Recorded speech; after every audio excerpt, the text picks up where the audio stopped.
हमें पुरुषों के लिए न्याय क्यों चाहिए, हमें पुरुषों के लिए न्याय की व्यवस्था में बदलाव क्यों लाना है।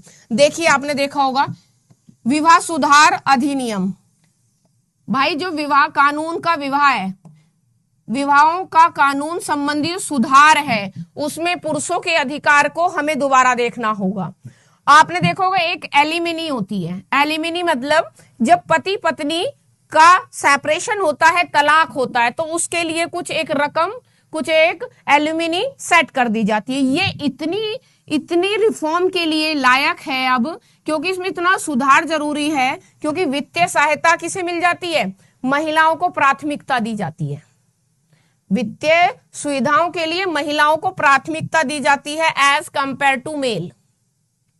क्लियर है। अब मान लीजिए एक तरह से अगर मैं कहूं तो ये हो सकता है कि आपका विवाह, जैसे विवाह हुआ, विवाह के बाद दोनों सेपरेट हुए, दोनों की झगड़ा हुआ, दोनों के विवाद हुए, तो वो सेपरेट हुए।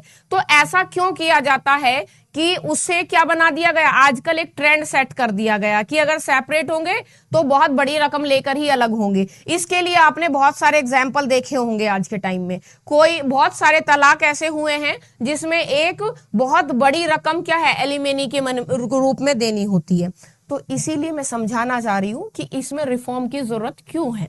अब मैं बात करती हूं कि बच्चों को प्राथमिकता, जो बच्चों की अभिभावकता है उसमें प्राथमिकता को बढ़ाना चाहिए, दोनों को बराबर है, मेल हो या फीमेल हो, माता हो या पिता हो, दोनों को अगर कस्टडी देनी है तो अभिभावक के रूप में दोनों को बराबरी का दर्जा दिया जाए। तीसरा, झूठे आरोप, झूठे आरोप और गलत आरोप क्या है, पुरुषों को गलत साबित कर देते हैं, झूठे आरोप लग जाते हैं, उसके आधार पर पुरुष गलत साबित हो जाता है। फिर संपत्ति में जब विभाजन की बात आती है तो पुरुषों को यहां भी समान अधिकार मिलना चाहिए। उसके बाद अगर मैं बात करूं तो जो कानूनी प्रक्रिया है और मानसिक, और ध्यान रखिए मानसिक स्वास्थ्य और भलाई पर जरूर ध्यान देना है पुरुषों के इसमें, क्योंकि ये समय की मांग है।